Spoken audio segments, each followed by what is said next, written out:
bus. Okay, and Michelle, she's nodding your head, so that's right.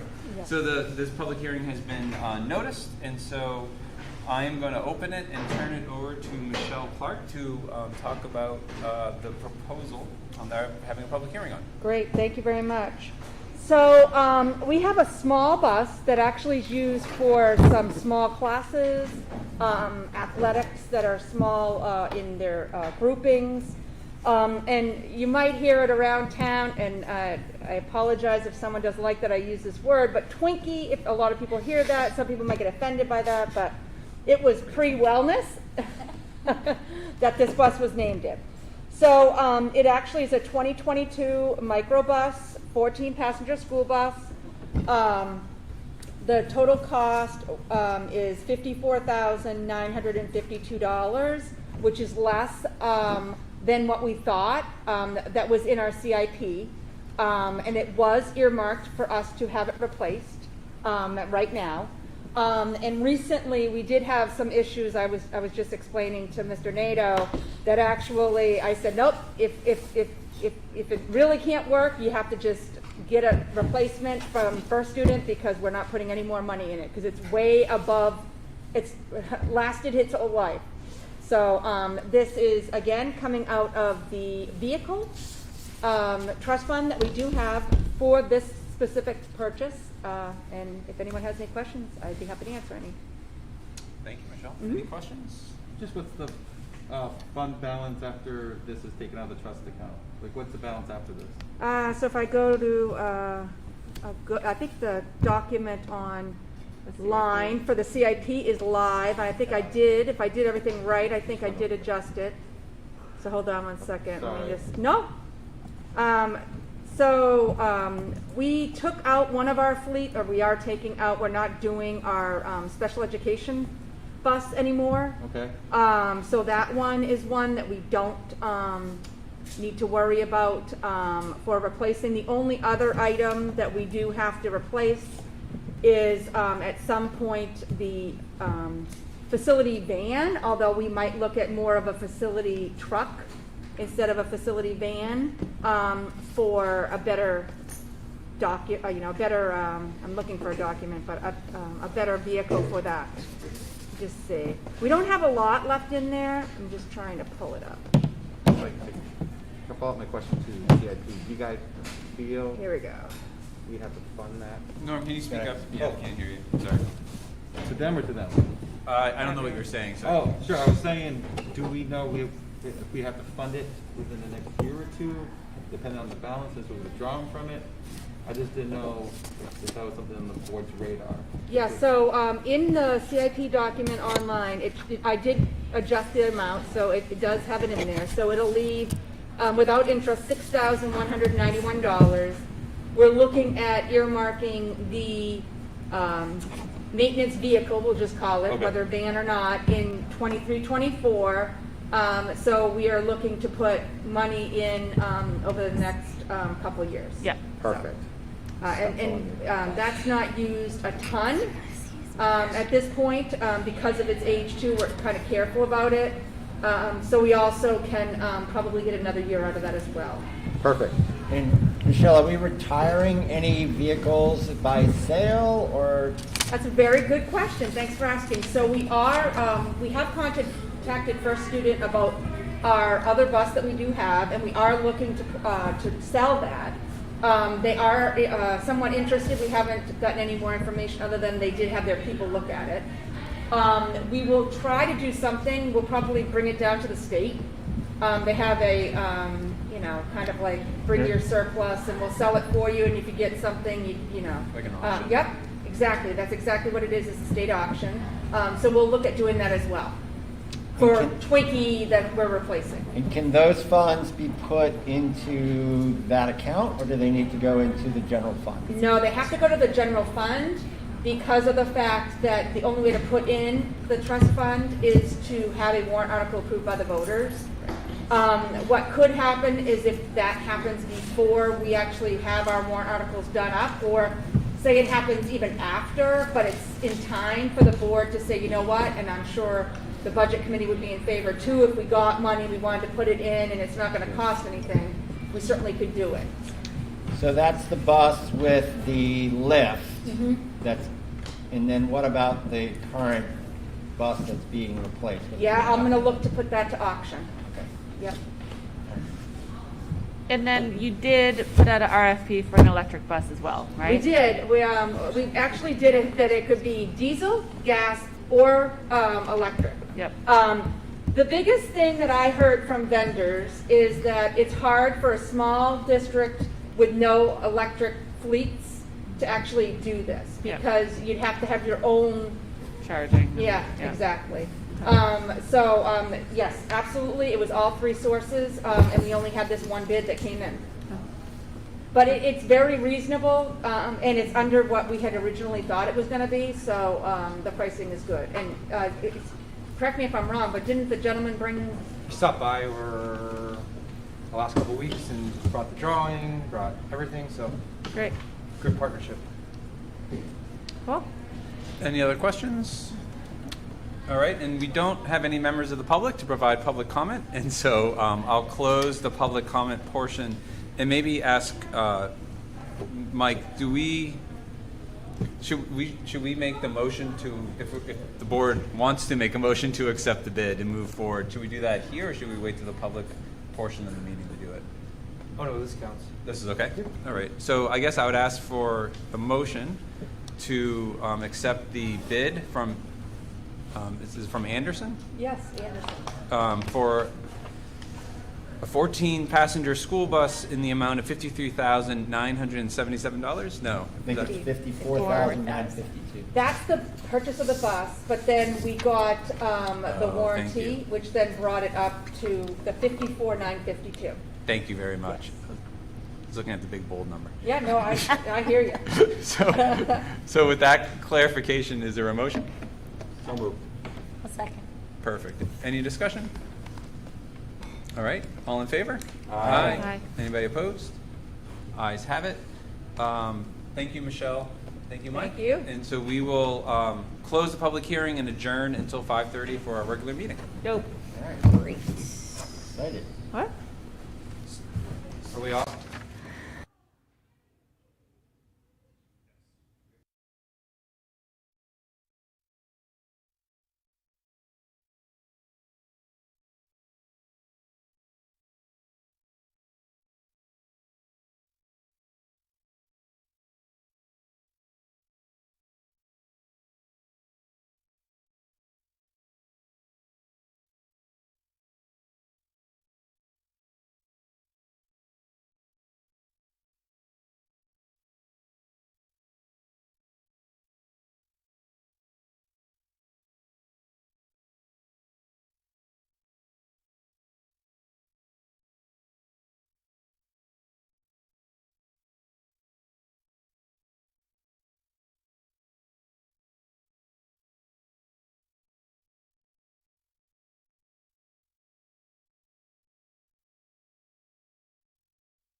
All right, good evening, everyone. Welcome to the Hopkinton School Board meeting for Tuesday, December 7th, 2021. It is 5:30. We're right on time. We're joined tonight with the full board, consisting of Mr. Rob Nato, Dulcie LaPoma, Norm Kupel, Andrea Folsom, and myself, Jim O'Brien. And we are joined by our two student representatives, Julia Chihadi and Max Aframe. Also joining us is Jody Condon, Michelle Clark, and Superintendent Mike Flynn. Please join me in Pledge of Allegiance.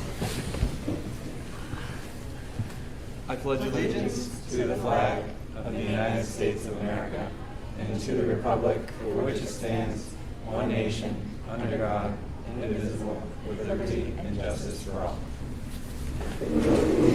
So we're going to skip around in the agenda a little bit tonight. Something Mr. Flynn mentioned a couple meetings ago is just the amazing success of some of our athletic teams, and so it's actually quite a treat tonight to be able to recognize and hear from some of our championship teams who are going to be joining us here today. So I'm going to turn it over to Mike Flynn to help us walk through Sure, what we're doing. I'm gonna try and get them all in here so they can hear what we're saying too. Can you grab 'em? Yeah, Norm, you wanna grab everyone? Just try and tell them to all come in. It's fine. Tell them to squeeze in. Spread out. Wait, did he say spread out? Spread out and squeeze it. It's very consistent. It's okay. They should all hear themselves. It's exciting. I feel like we should clap for them. Oh, we will. This is Wow, this is amazing. Spread out. Yeah. I mean, they're Oh, there's so many of them.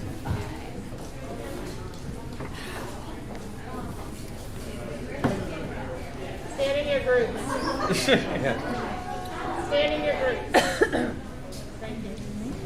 All right. So I know I mentioned it a couple meetings ago, and I've said it to several people in the community that this is new for me. Timberlane, we were good at wrestling and music. We were really good in those areas, but most other areas were not like this. I think this is a powerful moment, right? All these female student athletes in here and the representation from the community, and they actually didn't lose much, if at all. So that's pretty remarkable. But we've talked about student achievement and student voice and recognition, and it's going to be a theme you now see at our board meetings. Any opportunity that we have to acknowledge our students and what they do, not just academically, whether it's through robotics or theater or whatever. As we go through the year, you're going to see a couple guests that we invite, but certainly we had a pretty phenomenal fall season, as you can see. So I've asked each captain or team, whatever they selected, that you kind of give a highlight of your season so that we can hear more than just domination, maybe some other things that happened throughout the year. And obviously the coaching and what they've done with our student athletes is pretty remarkable too. So I think we picked cross country to go first. I guess win, lose, or draw, if you want to step up and give us some of your highlights, if you don't mind. Sure.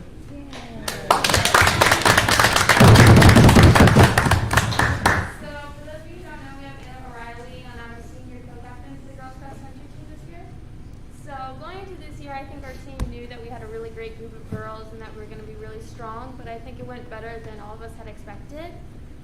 Just to recap, like the end of the year highlights, we won states by 61 points in D3, placed 6th at Meet of Champions by 1 point to qualify for New England's. And then at New England's we got 16th out of 28 teams overall and 4th for New Hampshire.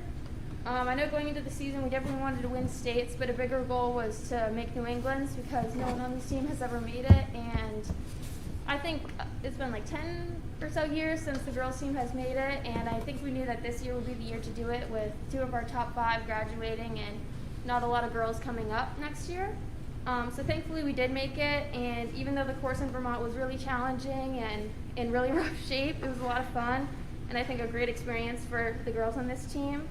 And I'm really proud of everything this team has accomplished all season. We remained undefeated in D3 throughout the entire season and overcame a lot of challenges like injuries and sickness. This senior season was definitely a memorable one for me that I'm really grateful for. Lastly, I just want to thank Coach Roth and Mr. Merrill for being our supportive coaches throughout the entire season. We definitely couldn't have accomplished everything we did without them. And thank you to the parents and families who supported us and cheered us on. especially because cross country, you really need to be cheered on. I wish the girls the best of luck next year. I know you guys will be amazing. Thank you. Nice job. Thank you.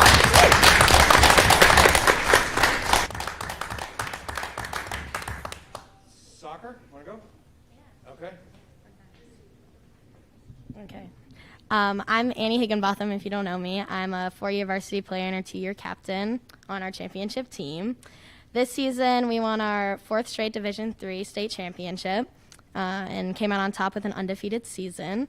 Some highlights of our season include our strong defense, which didn't allow more than 2 goals a game and had a total of 8 shutouts, along with our offense, who averaged 6 goals a game with a total of 113 this season. We were able to outscore our opponents 113-14. Our team was also ranked 11th overall in the New England region with a record of 16-0.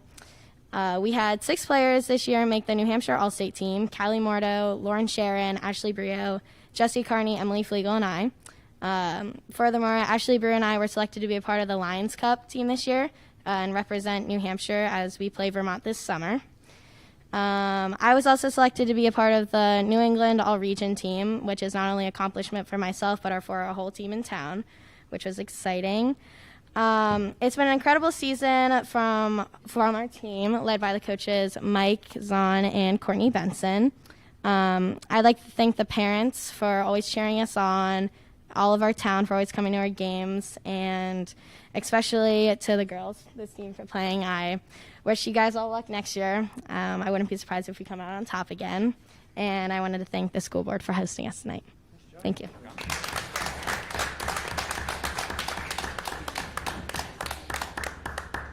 All right, field hockey.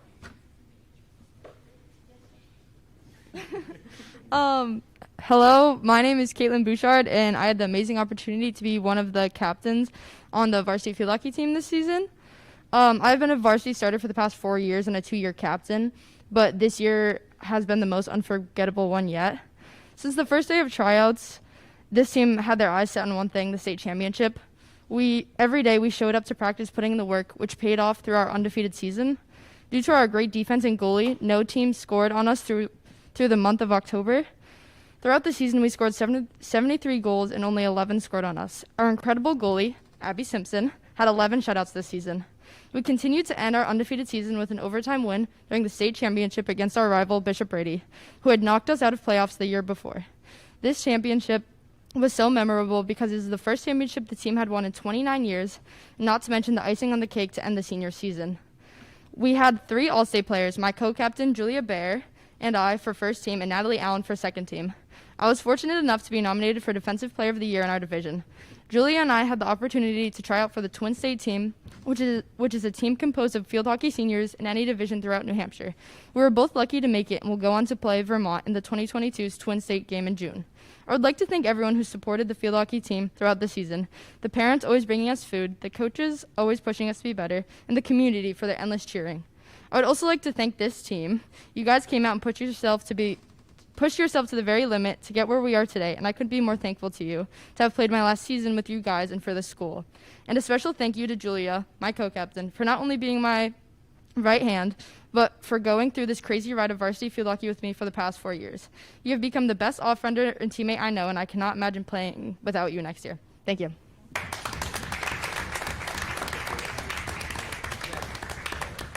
So, well done. I mean, to get up here and speak as well, you guys did an excellent job. It's just another sign of the type of players and athletes we have in the community. So we don't have a single loss in the room. Did I get that right? Not a single? You guys, no one lost? Wow. Amazing. That's it's remarkable, and in the relationships that you've built, I just want to. You guys all did a great job of acknowledging your parents, which is huge, because it's a long ride for them, the early mornings and things like that I'm living now. So this is really, really cool.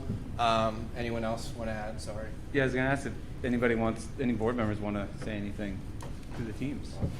I know Rob does. Say congratulations, ladies. I know that for all of you, it started from a pretty young age, and whether it's bitty soccer or bitty field hockey or doing Hershey track, and to see that through, and the role models that you play to those younger kids is really important. So thank you for all of those things that you do, not only for your team but for the community.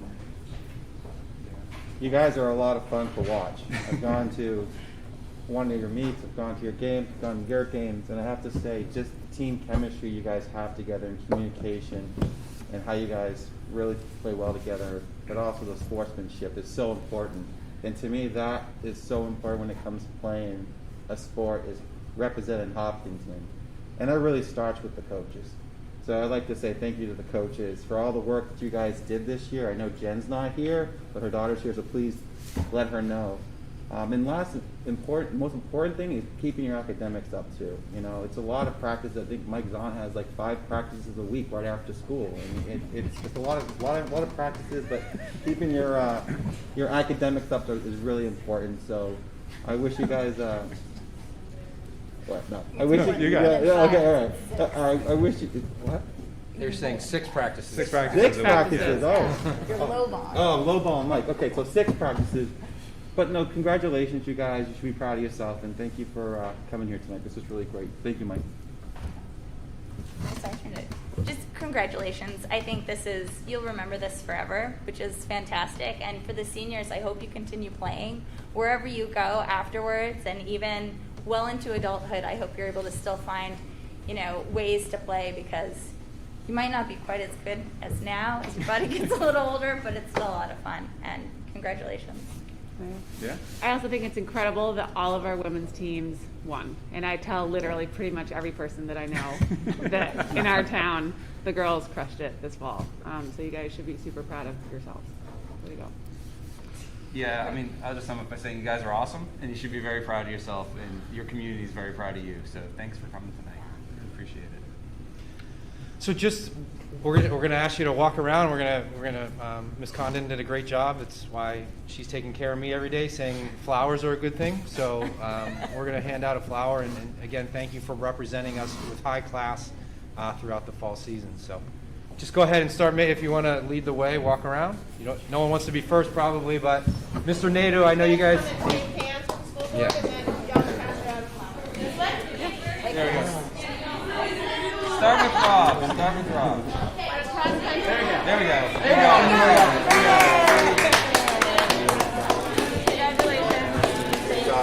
Congratulations. Nice work. Awesome job.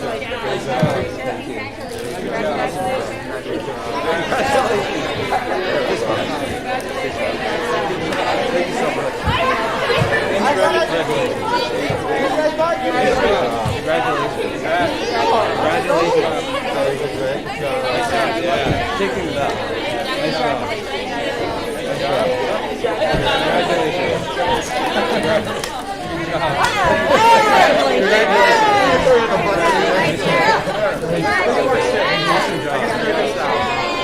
Congratulations.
All right. Mike, thank you for that. That was awesome. It's a lot of kids. It's a lot of kids. It's a lot of kids. All right, so that was fun. That's a great. We should start every meeting. Yep. Yeah. I like that idea. So we're going to go back in the agenda, and we have minutes to approve from our previous meeting, which I believe was on November the 9th. The minutes were in our packet, so I'd ask if there is a motion to approve the minutes from our previous meeting of November 9th. So moved. Second. Is there any discussion, amendments, changes? No. Hearing none, all in favor? Aye. Anybody opposed? Ayes have it. And so now, next on the agenda is student representative comments, public comments for tonight. So I'm going to turn it over to Juliet, because she's looking at me. So I'm going to, Juliet, start with you if you have any comments in today. I don't really have much to say. I think things have been going pretty well lately. Yeah. Mr. Refrain. I would echo that same sentiment. I think things are going well. It's definitely a tough time of the year with break right around the corner and getting there. But I think everyone's doing a good job and staying focused and just making it through. Next question. Are kids starting to hear early admission like around now? Right around now, we should. Yes, my daughter's had 2 Really? acceptances, yeah. Oh, congratulations. Yeah. I've gotten nothing back yet. Yeah, but mine's, that's a product of where I've applied. So. I was gonna say, yeah, not that they're top elite schools, but but they are starting to come in. That's awesome.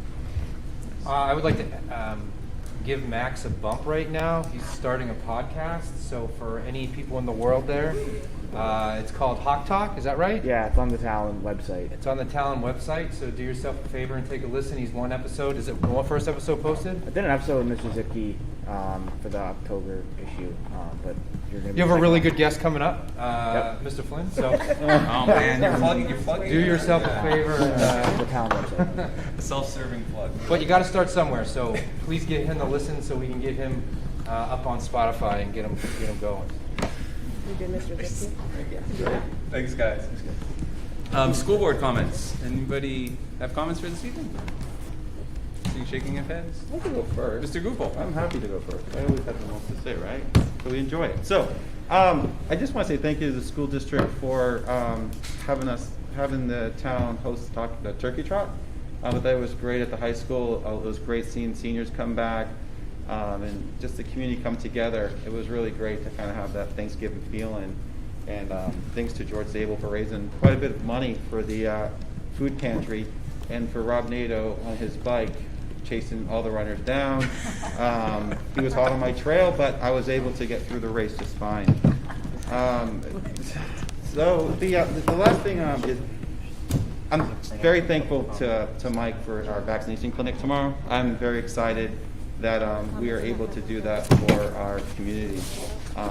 It's been very difficult for some people in our community to get an appointment for our younger students, and getting vaccinated is the approach right now for these kids in order to maintain being in school 180 days and to stop community spread.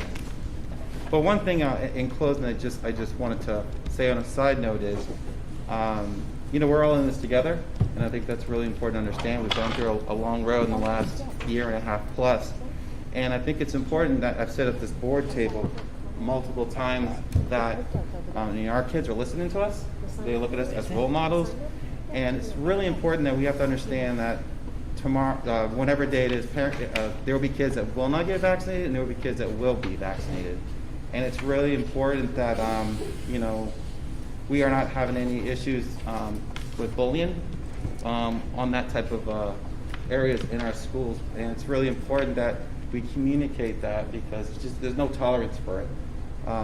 This is a decision for the parents, and we want to make sure that it's on the sense of both sides, not being vaccinated and being vaccinated.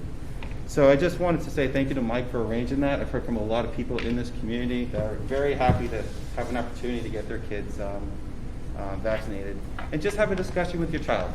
They look up to us as a role model, and I think it's important to have that with them. So thank you, guys.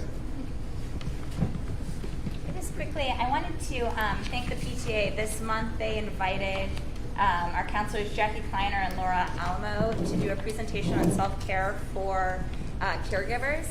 It was a really great presentation. I really enjoyed it.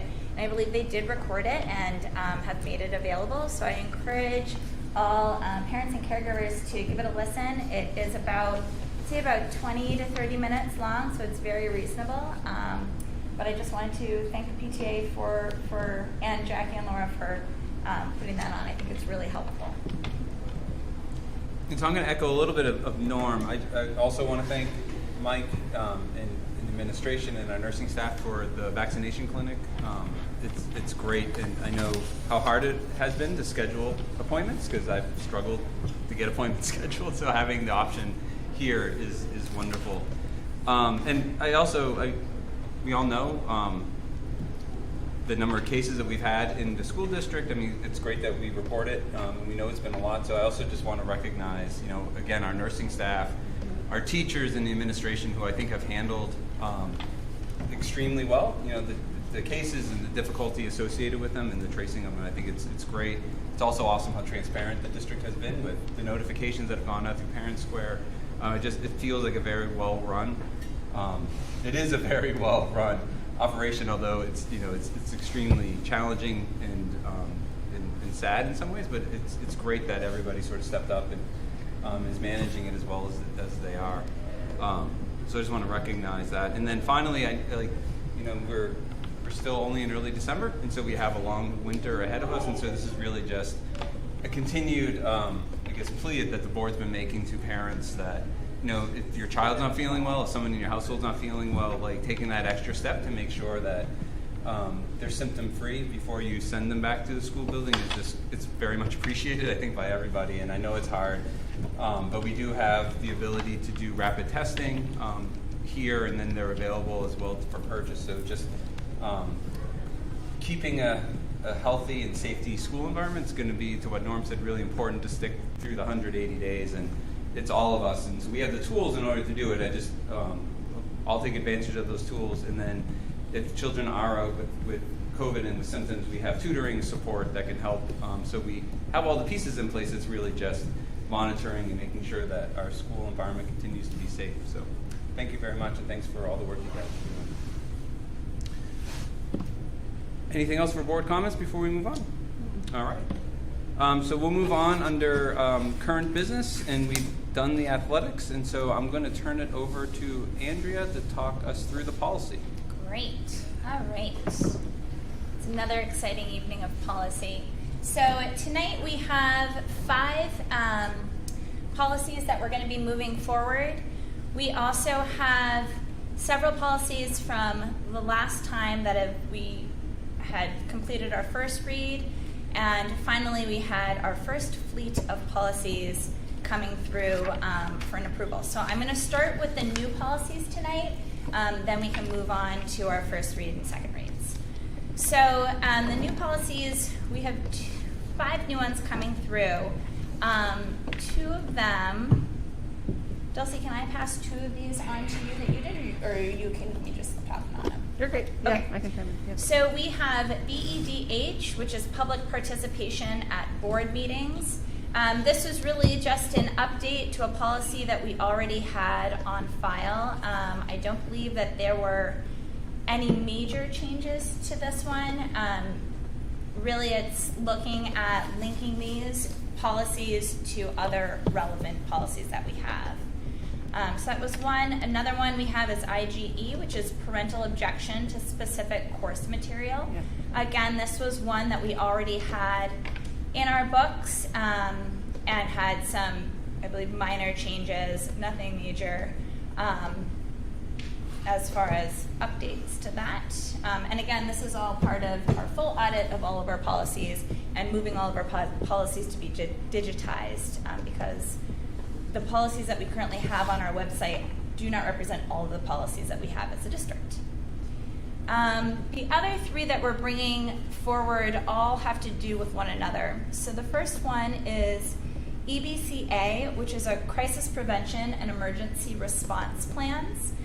This was a policy that we had on file earlier, but it was updated. It is now required that we have an emergency response plan that we provide to the Department of Education. We either let them know if it's changed or we let them know that it's stayed the same. And so this was a statutory regulatory change, so we updated our policy to reflect that. This policy has 2 supporting policies that go with it. EBCB, which is fire and all hazard drills. So we had fire drills on the books already. This also includes hazard drills. which include to test emergency responses, and it also includes our armed assailant drills that we do. And just as a note, armed assailant drills, I know folks have a lot of different questions about what those look like at different grades. If people have questions, they should really reach out to their principal of their school, because this looks different in the different schools. It is not, it does not have to be active. It can be discussion based. And so if you have questions about those, please do reach out to your principal.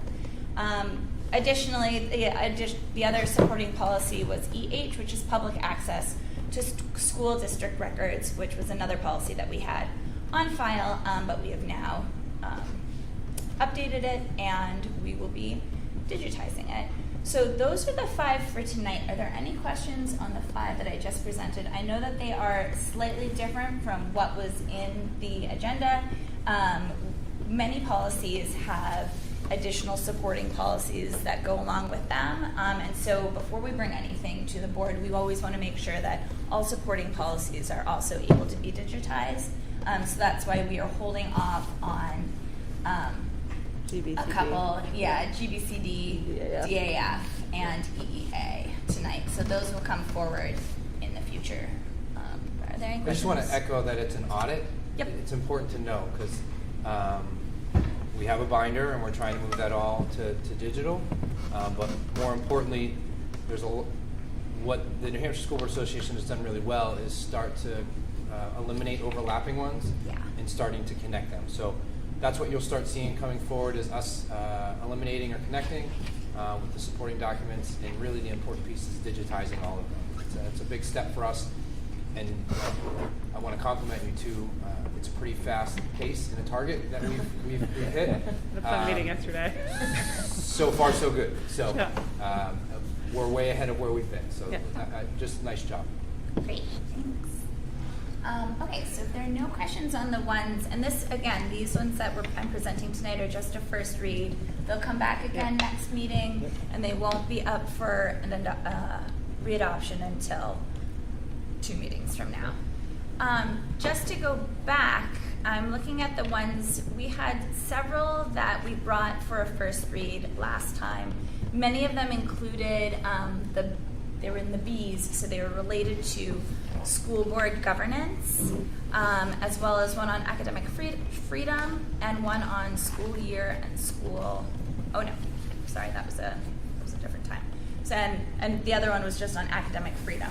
Are there any questions with these as they move from our first read to our second read?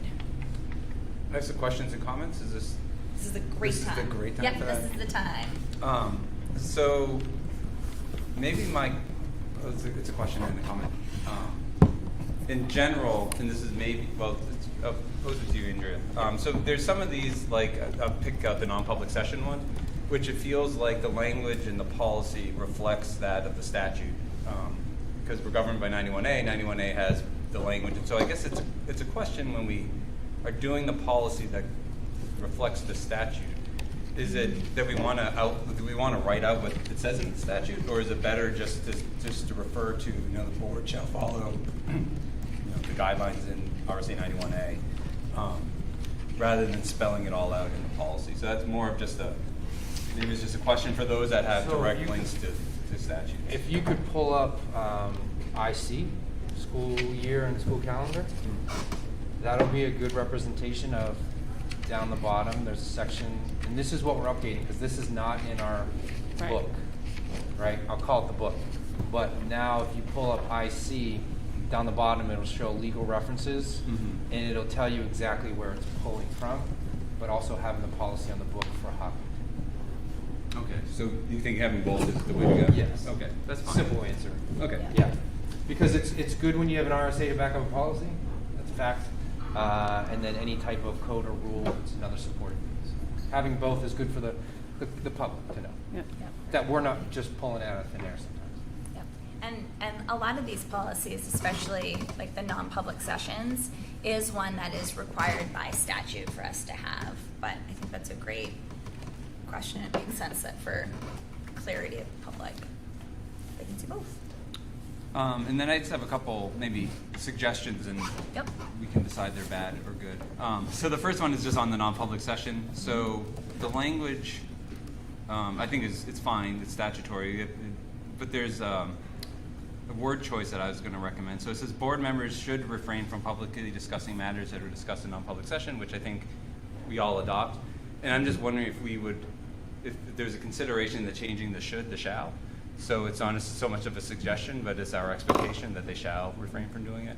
So that'd be, I would ask if that is an amendment. If Should we we just feel about pause that. right there then? Are we comfortable with that? Yeah. Yeah, that's fine. Yeah. All right.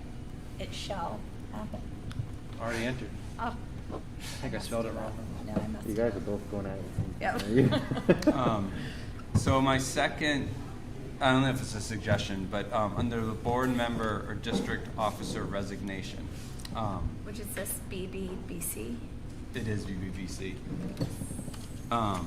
So when I think about policies, I think it's something enforceable, right? That we can do. And so when I read the first paragraph, it's not that I disagree with the language, because I think the language is fine as it is, but it's very suggestive of what someone might expect someone who's going to be on the board to do. But as a board, we don't really have any enforcement of that. What we do ask board members to do is to fulfill an oath of office, because that's what we all agree to do. We don't necessarily agree of a time investment we're all going to make. It's really up to each of us as elected officials.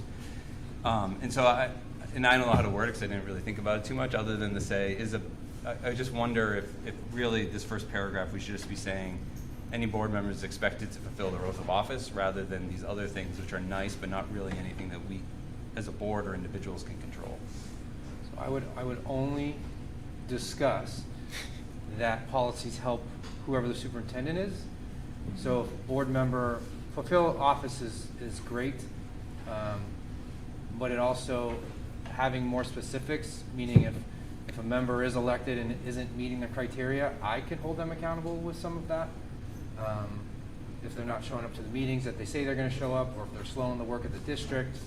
I mean, I get fulfill, but that also puts something in place that says you know very well that this is not as easy as people think, or it's time consuming.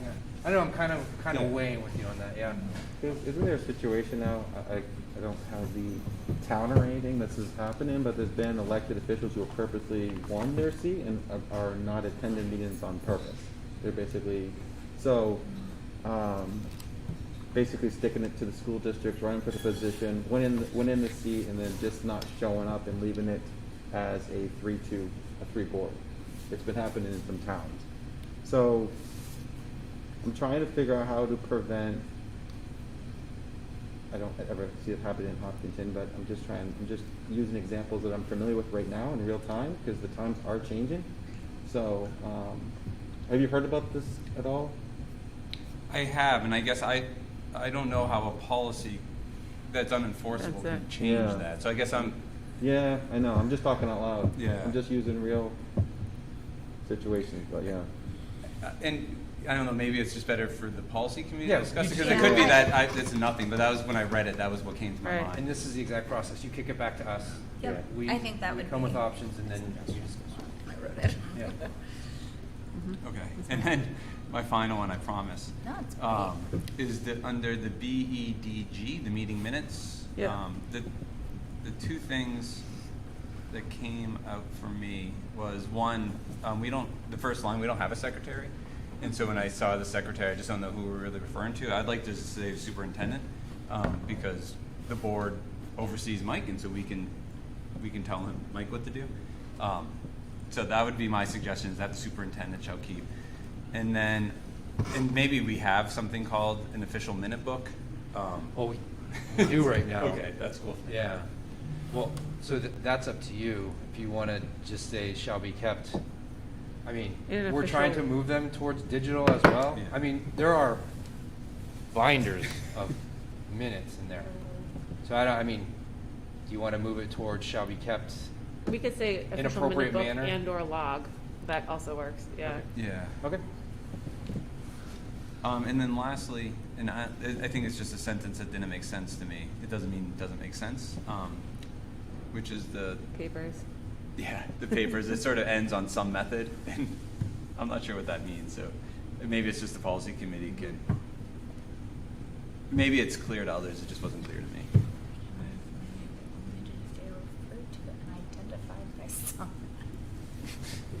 That could have been when we were switching them to Yeah. digital. Yeah. It could have been there. Yeah. So Great. thank you for entertaining me. Oh, thank you. I just have a couple on the participation in board meetings. So it's just language, as I just sort of breeze through that. Are you a BEDH? BEDH. Yeah. Which one is it? BEDB? BEDB. BEDB. G. So I went to Oh, wait, the it should be H. School Board Association Where are we? I think training it's BEDH. back in the fall. And there was a couple of key words or phrases that came up, and I'm just thinking about how this should get threaded in there. One of the things that they brought up as a concept was things need to be viewpoint neutral. And I don't see a characterization of that in here. So I think that's something that should be explored. And then, a way to describe standards of discourse. I was a little bit slack-jawed at that conference where they talk about what's acceptable and what's not acceptable. And I think that some of the things that are legally acceptable are not acceptable from a public standard, particularly for a Board of Education. So, I would encourage, as we look through that we really look at what viewpoint neutral means and how we want to approach that situation.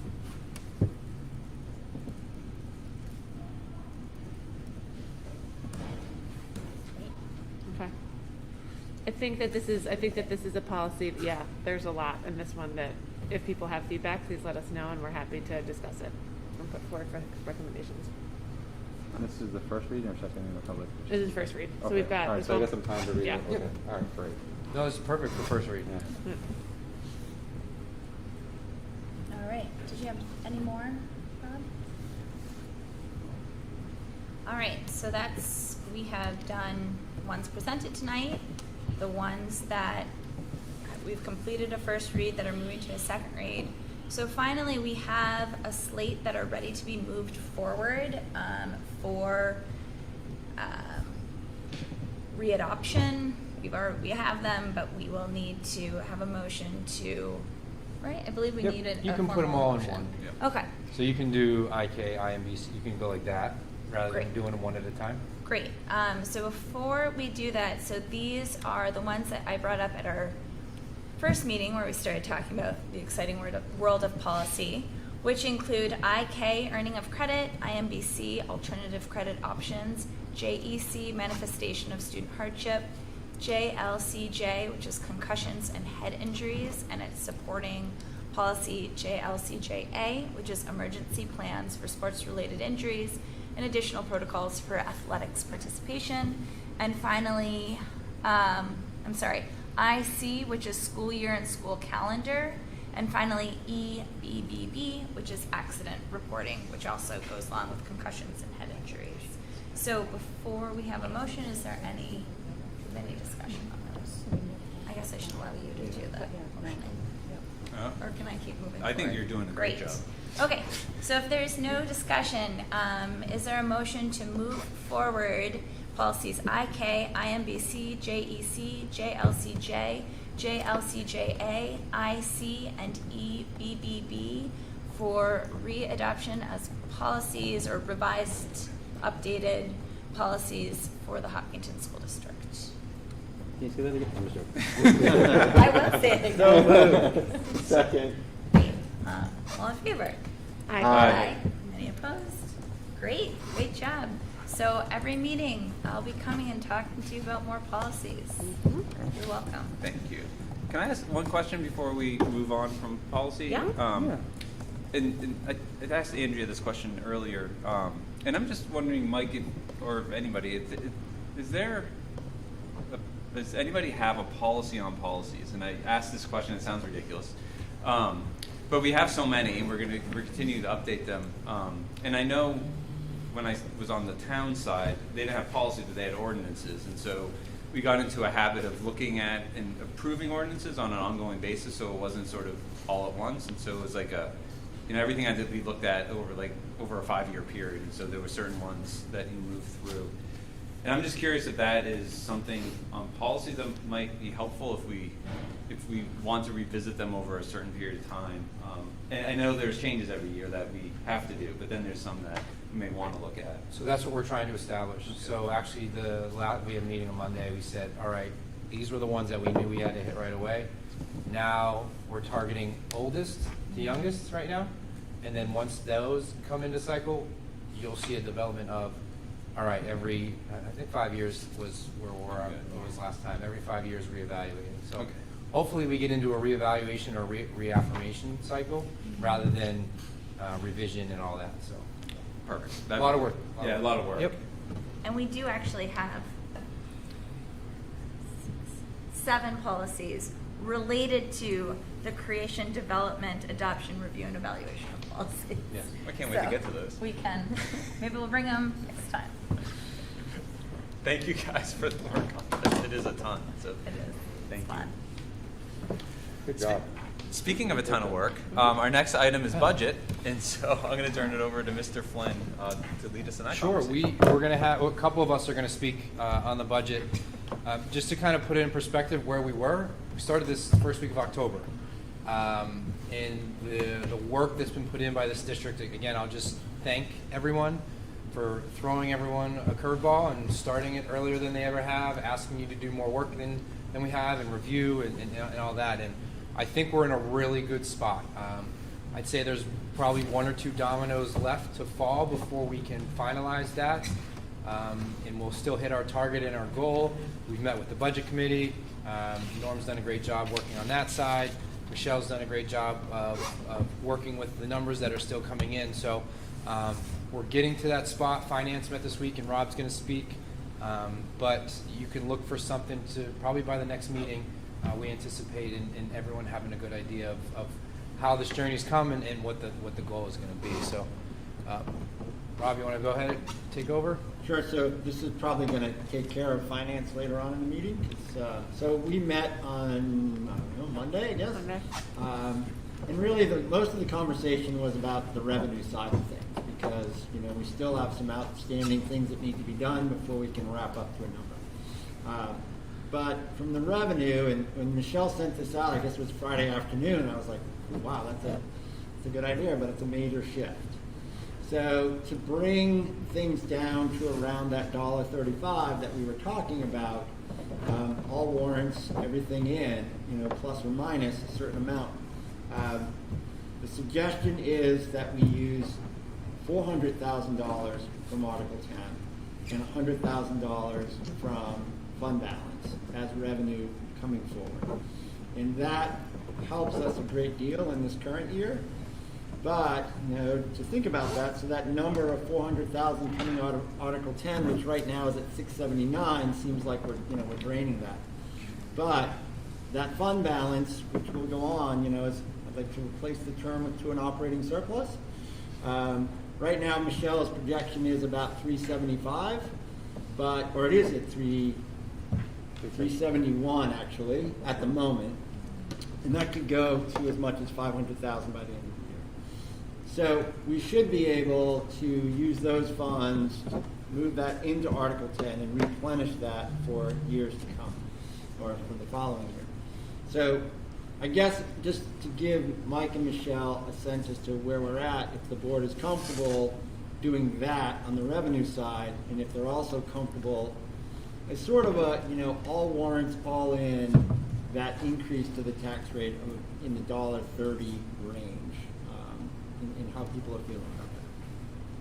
And I can give you some percentage breakdowns of things as well. And what's in that $1.35? Just to make sure I understand. So it's the operating budget and the positions that I think, I don't know when it was, a month or so ago, we all agreed to a certain set of positions in numeracy and a couple of DOS, assistants. yeah. Yeah, so just on the positions piece, because that's important, the ones that remain would be the numeracy, would be the assistant at the SAU, and would be an increase in the guidance at the middle high school. Those are the three that would stay in place. And that gets in, so the operating budget is south of 2%, or is it right around 2%? So a little bit funky in terms of the world, and Michelle can help me out here, but the operating budget increase is about $383,000. But you have the grants piece, so it looks like 580, but that's revenue that's going to come back to grants. So it's really 383, so 1.84%. And about half of that is the bond, or the new bond coming on. Yeah. So we're at less than a 1% increase on the operating budget, which is Remarkable. really, really good. Less than inflation, Yeah. to be clear. Yeah. Much less than We are losing money. Yeah. And it is also the warrants, so funding CIP at $100,000, with the other $100,000 coming out of fund balance. And we haven't talked about building project surplus yet. That's a possibility. Funding the special education trust, and the other warrants are self-funding at this point. So either not going to be funded tech and vehicle this year, or the health benefit, which would be self-funding out of money that's going to come back. How much are we doing with special ed trust this year? $100,000. It is 100 again. Okay. And that's to help stabilize costs. Yeah. Yep. And the current amount that's in that is $170,000. And then the health benefit, I'm sorry, Norma, you want to say something? No, you can go. I'm wrapping my head around it. Okay. Go. So the health benefit amount, I know we're getting that return, so it's not new money we're raising, but it's we're asking the town to set up the trust account for it. And so if the town chooses to not set up the account for it, that money would then, I guess that's the question, what happens to that? the So, 200,000? so what we're talking about is calling it a benefit trust instead of a health trust, so that we could use Yeah. it for health, retirement, any kind of benefit-related increase for the future.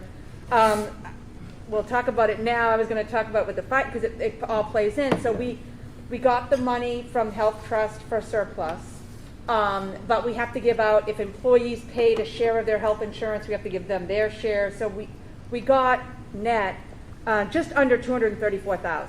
So we're asking to put $200,000 in this fund. So if we play the scenario of what Jim just said, the voters say, you know what, we're not going to do it, that goes to fund balance. So then the board at the end of June can decide, does it go in Article 10? Do we hit things with CIP?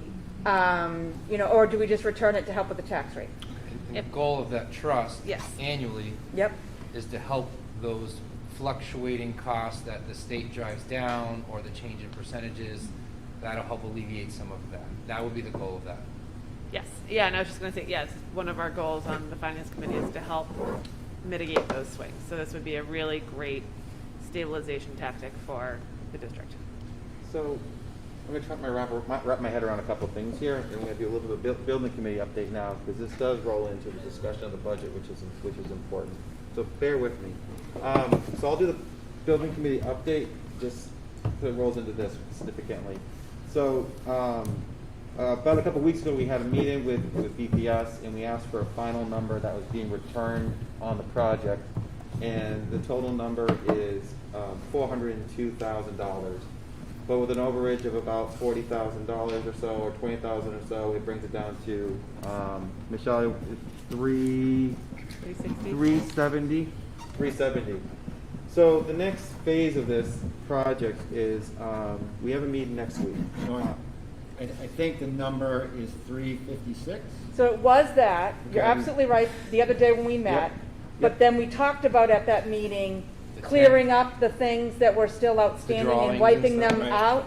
Yep. If we didn't have anything else coming forward, and that's what I did. So that has now grown it to 370. Thank you. Yeah. We found $20,000 more. No, so we had to clear up some accounts that were, other things in the contract, for other things. So at $370,000, the next couple process starts is that the building committee is going to meet next week, and we are going to have a discussion about what we want to do with this, because ultimately it's a recommendation that is going to be submitted to you guys from the building committee. And what we are doing right now, we are getting additional quotes for flooring at multiple locations in the school district, and we're also looking to get a quote on right here on the skylights right here. We've had H.L. Turner drop a plan. We're asking for a quote from them. We want to be able to stay in the line of the scope of stuff that we've kind of carved out of the project in order to reinvest into the schools this money that we're getting back from the project.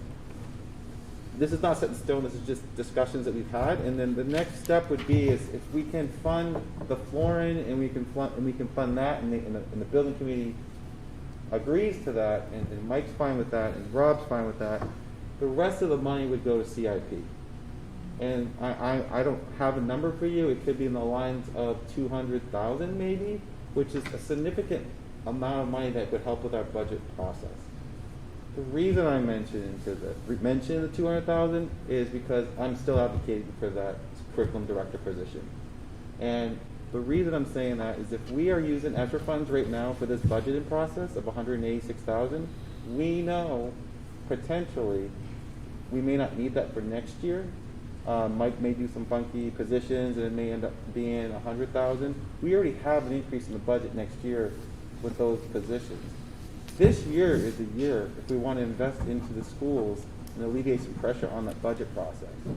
So, and I would like to see, if possible, if we give the Finance Committee a ballpark number to play with CIP to see if we can fund that specific position. Because I really think it's possible, and I think this is the year.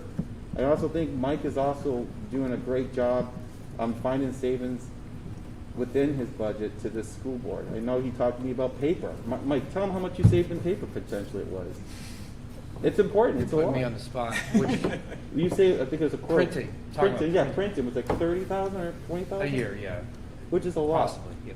So, I mean, I think it's a discussion to have to send over, cap amount of 200,000. I don't know, Jim, but I think it's important that we put those numbers together and see what we can do and maybe fund in that position. So so it would be to help alleviate CIP a little bit. So to take the $100,000 that's currently coming out of from the taxpayers for CIP, and it's still going. Yeah, if you go, and then adding that to the budget. So we have some things in CIP we're going to have to do. That's going to have to alleviate. If you look at our CIP right now, it's in the negative. We are talking about a specific rate on the tax rate right now of 135. Yes, our CIP is not in the negative right now, to be clear. Not in the negative. You said it was 393.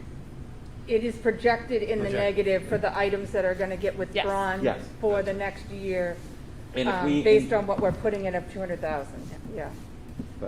And if we funded it with some of that, it helps alleviate some of the stuff in there and help pressure on you guys. It's just a discussion to have with numbers. I mean, yes, it is putting that number into the budget, Jim, but it's also, in my opinion, this would be the year to do it because next year already starting with an increase of potentially the ESSER positions, and I believe next year is the retirement for the state. So you look at everything that's going to be hitting us next year. When's the year that we actually would fund a position that we would agree on? I mean, that's where I'm looking at right now. I mean, you're telling me 1%, we gave Mike a 2.5%. I know we have not reached. There's been no discussions on negotiations. We haven't had that discussion, but I would like to be able to have some more invested into the schools. Well, I have a lot of different questions. I think based on this discussion, I think that it is definitely a conversation that we can have.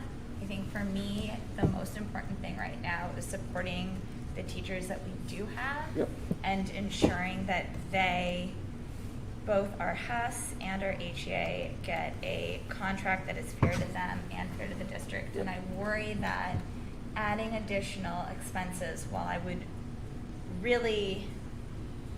I have been very much in favor of a curriculum director. I worry that if we continue to add, that our amount is going to end up being cost prohibitive for the wide variety of individuals that we have in our town. I would count with you that every leadership person that has sat here and every position has said having a curriculum director helps this district reinvest into the quality of education for our students. And that position has been vented over and over again from multiple people on his team. And I just feel like we're taking amount from the fund balance to reduce the increase and not looking at that one specific investment. When you look at the two areas for next year, it's just a point that I'm addressing. So, can I? Yep, please. Yep. I don't want to get in too much of the weeds tonight. Yeah. All right, because we still have 2 more weeks before the final. Yep. I've asked that we kind of get away from talking about positions and talking about a number instead, and then allowing me to see what positions fit within. Now, what we presented at the 135 plus or minus included including adopting, the support, the high school, and the numeracy. That's great. There's still an opportunity with the evaluation of when we get to that final number. Michelle and I have been trying to continue to do deep dives into the budget where we might be able to still support curriculum director without additional, right? So Okay. it might already be embedded that way. In being able to manipulate some of the scenarios that are currently occurring in the district. So I don't think it's a total elimination of that. Okay. I still think there's an opportunity to move that way, but it might not be specifically through this process. It might be from you getting the number if it's 300,000, but me still being able to manipulate it through savings or whatever it may be, that we Okay. can still find that. I apologize if I misspoke. You did not. Because I was going by what he said. Nope. And I was just. No, it's a change of discussion that's different for you guys. Okay. Right? You guys have been presented stuff in November and December the past couple of years of strictly Yeah. 3rd grade, kindergarten. We want to start moving away from fund balance to get to new terminology of operating, what do you call it? Surplus. Operating surplus. We want to get away from each year coming and saying additional this, additional that, and saying, here's the number. We want to get to understanding that it's a bottom line budget, and that whatever number you present to me, I'm going to figure out what we can work with in there. I think it's imperative to that. Getting away from, because it's not your decision. It is. I hope you're bearing with me on this. It's not your decision on who hire or what, but it is your decision in regards to the number of how we support the positions within. So I just want to be kind of understanding of that. Well, I agree with you. You hire the position, but there are going to be, when we come up to that number, there are going to be people asking what's in that budget that you're planning on doing. Understandable, yeah. So I mean, that's what sometimes people vote on, is based on what. But there's also some things that you can't communicate that happen within our profession that allow extra savings to fund something different that. Does that make sense? I'm trying to dance around some stuff. Okay. It does. I have a question just on the bond, and so maybe we don't. Do we have a time frame by which we need to allocate the dollars from the bond? So if we're going to put it into or use it for CIP items, is there a time span in which we need to spend the bond? There is, but we have more than a year, I would say, from now. Okay, so we couldn't use the bond proceeds to fund a CIP item 2 years or 3 years down the road. We would have to CIP would have to come to an agreement what those items are. I think what it is that it wouldn't go into CIP because you can't go into CIP without, right? So it would just be drawing down, the board agreeing what are the items, we going out. I'll get specifically before the next meeting about how long we do have to, but I believe it's a number of years. And with our plan of, let's say, flooring and skylight, let's just say that, right? that's going to be immediate. Yeah. And then moving to CIP, we feel pretty good that it's immediate needs as well. So timeline should not be an issue. Okay. Yeah, I mean, we have an RFP out right now for the replacement of the Harold Martin boiler. That is in dire need of, maybe you can make it this winter, but not going to be able to be there for next winter. So, yeah. Perfect, thank you. Yeah. And I want to make sure, I agree with Delcy a couple meetings ago where she said we need to make it an ongoing occurrence that people are still funding it every single town, needing 150, 200,000, whatever it is, because that, I mean, in order to fund our CIP, it needs to be an ongoing annual thing. So. Sorry, did I cut you off? No. I have a question going back to the benefit trust. This just came up for me. Would the benefit trust also help to stabilize the state required additions to the pension Pensions? program? Oh my gosh, I did not say that well. Do you understand what Yes, I'm I saying? think- Yeah, that's what we were just saying, is that retirement increases Okay, and that includes health pension, trust. all of that. Yeah, Okay. dental, not And that it's- dental goes up much, but, It's becoming a newer trend in New Hampshire yeah. because specifically of what's happening each year, every 2 years, essentially, it's kind of throwing everyone for a spiral. So this is something that Michelle thankfully came up with early in this budget process, and it's becoming more of a trend that districts are protecting themselves from the fluctuations.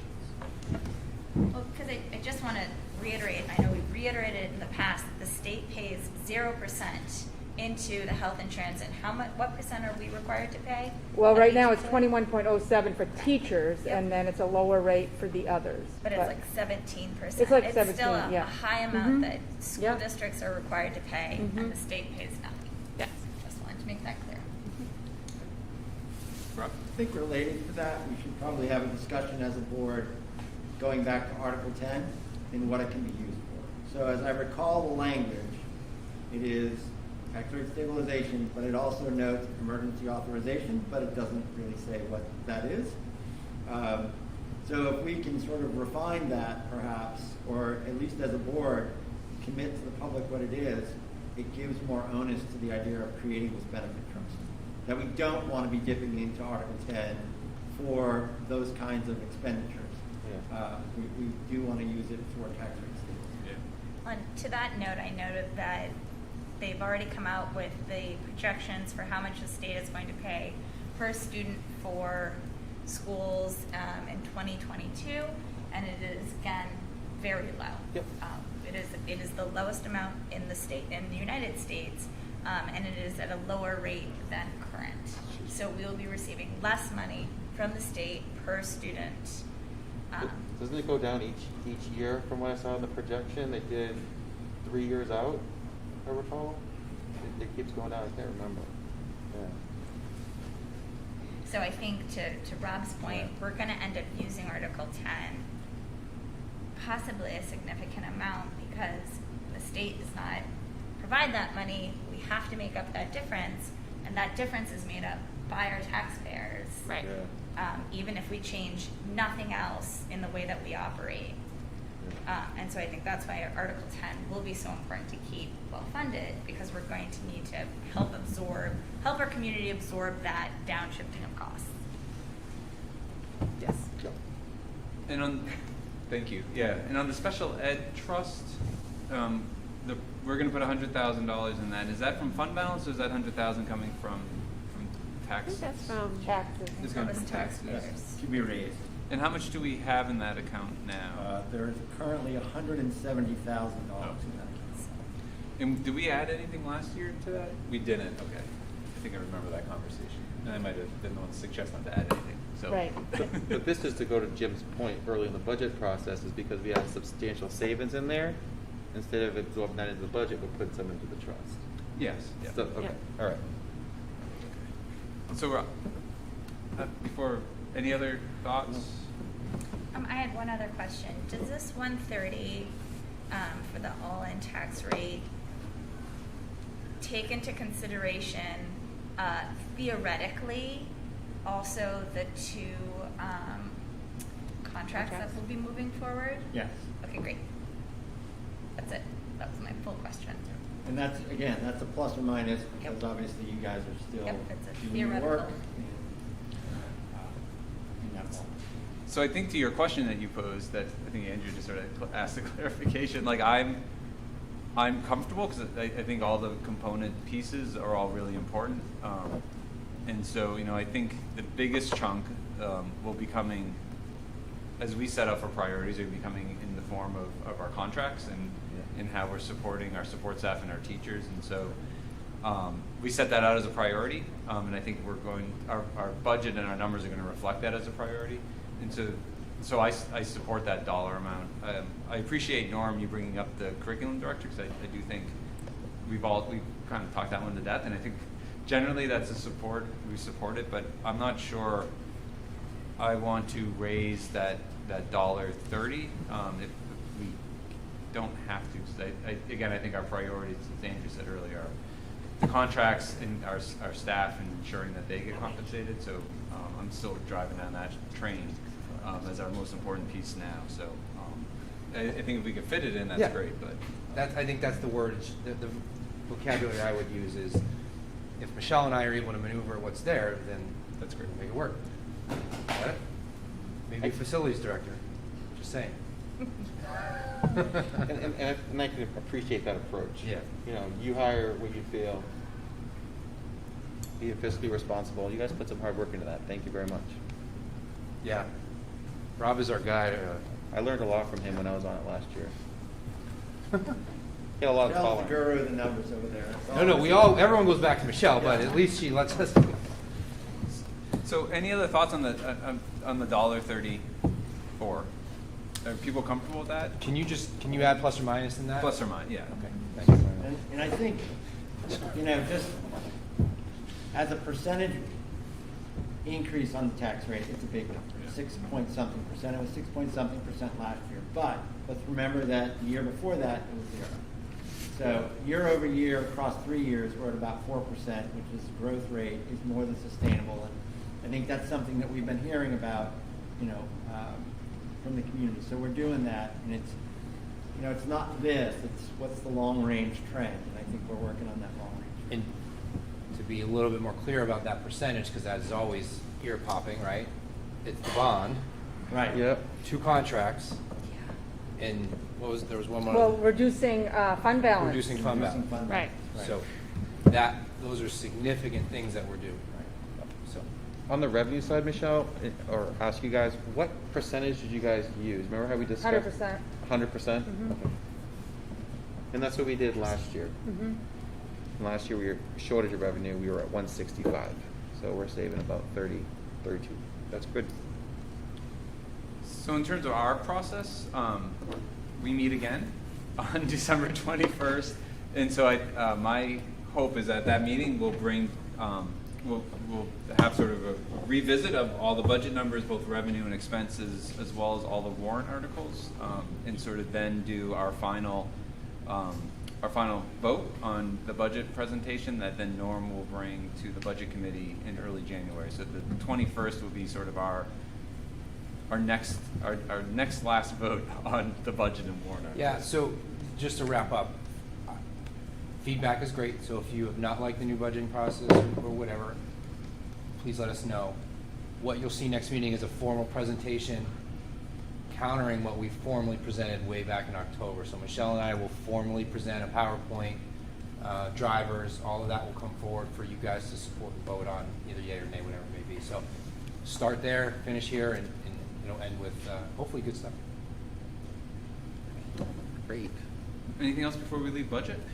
No, thank you for everyone's hard work on that this. was great. Thank you. Thank you. Thank you to Michelle and Mike. So next up is school calendar. Mr. Flynn. So that is in your support materials. Each year we develop a calendar. I have learned new things through the development of this in this district. And what I want to say is, I'm going to use a first read. I asked Andrew and Jim the other day if you do first reads or second reads, and normally you've only done one. But I wanted to do a first read so that everyone can get their eyes on it. Same as almost policy. So you can take this back, chew on it, send questions, concerns, whatever it may be. Mrs. Doyle is the calendar queen. She's done a phenomenal job She then passes it to administration. Administration has input, passes it to SAU. SAU employees have input. We've then passed it to both Scott and Nancy with both memberships. So everyone's had their fingerprints on it.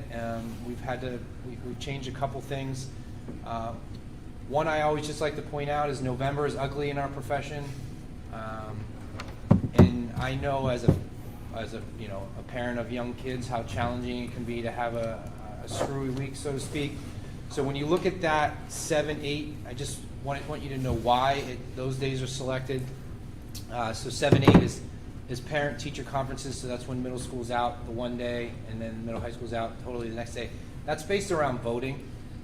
So having the buildings empty that day for the town to use for voting is important, because any logical person would say, why aren't you just doing it 9, 10, right, and then having an 11? But it really falls on that voting day, so that's why that day shows up there. So pretty straightforward next year. We also take into consideration Concord with, what are the initials? CRTC. Thank you, CRTC. So really, it takes some time and investment in this, and we're getting to the conclusion. So this is for you for this week, and then on the 21st, we'll vote to adopt the 22-23 school year, as we have already received phone calls, right, Ms. Condon, on what the graduation date will be for next year. So we want to get that posted as soon as possible. Got to buy your plane tickets. Yeah.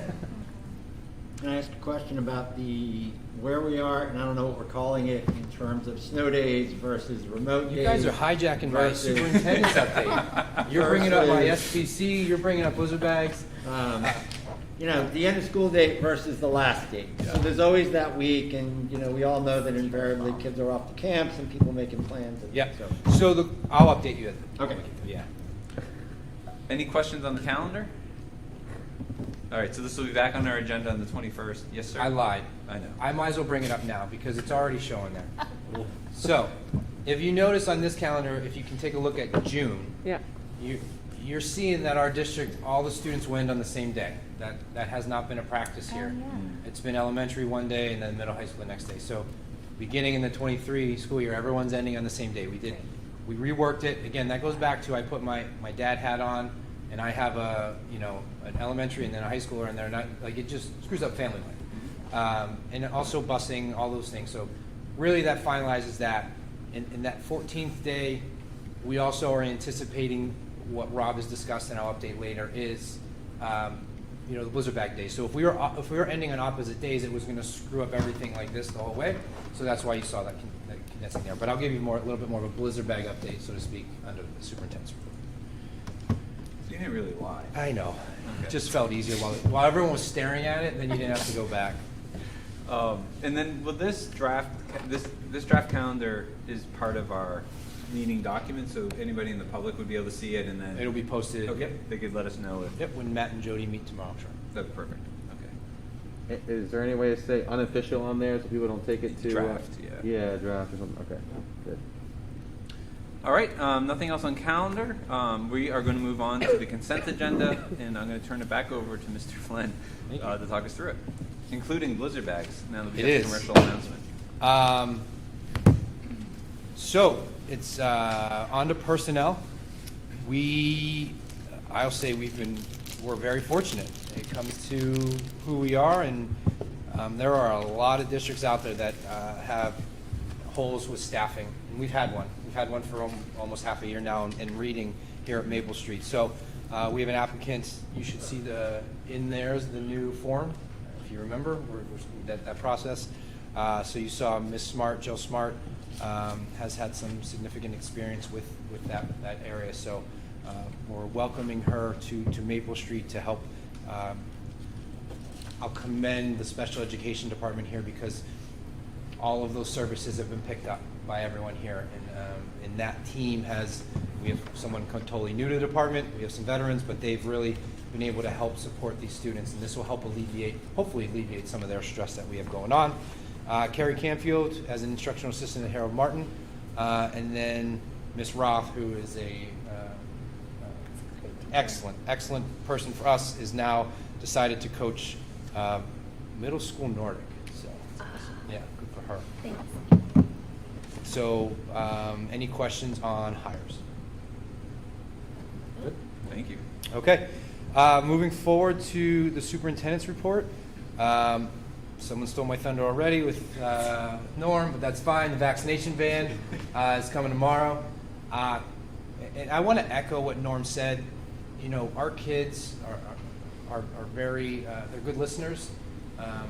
And I think it's whether you are vaccinated or not, it shouldn't become divisive within our student body or our kids. So I think it's great. What's great is those who have opted in, all our appointments are booked, start to finish. So every slot is booked. And the real credit goes to Nicole and the nursing team, right? So they're the ones that are handling logistics, not just with that, with pool testing, which we've had some bumps with that. And they've been still manning the ship, working with families, and I'll echo what you said with symptoms and taking care of your kids. And we went through a surge or a spike, so to speak, right before Thanksgiving. We saw some in our younger schools, but Max and Juliet have done a great job. Everyone wants to stay in school, so the older kids, you've seen those numbers stay very minimal. They're taking care of themselves. And the reason I say that is we just had a call last week, and we see schools with upwards of 80 kids out, staff members out. So we are doing a good job. And everything's on that dashboard. So please continue to check that dashboard. It's updated 3 times, if not 4 times a week. And those are real numbers. And you saw that spike and you saw it come back down, right? So it's just a good thing. But going back to the vaccination van, it's another step for us to offer something to maybe where people aren't having access to. Questions on the vaccination? Yeah, how many signups did you get for that? I think so all the slots, it's about 100 people per building. Right.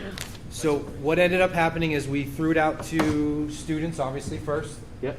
And then the vaccination van said, well, now we have this. So the next layer was boosters for staff. Great. Boosters for spouses, whatever it may be. So we took care of that next level. And then we still had some slots left open. And we connected with families that had been reaching out, saying, is there any spots? If there's any spots, let us know. So we were able to actually get a bunch of people in here to try and get that done. So That's awesome. it's, again, Nicole, Jean, and Amy have done a phenomenal job of that work. So good job. Great job. So speaking of inclement weather and online learning days, blizzard bag days, whatever you want to call them, I thought we were going to have a storm tomorrow.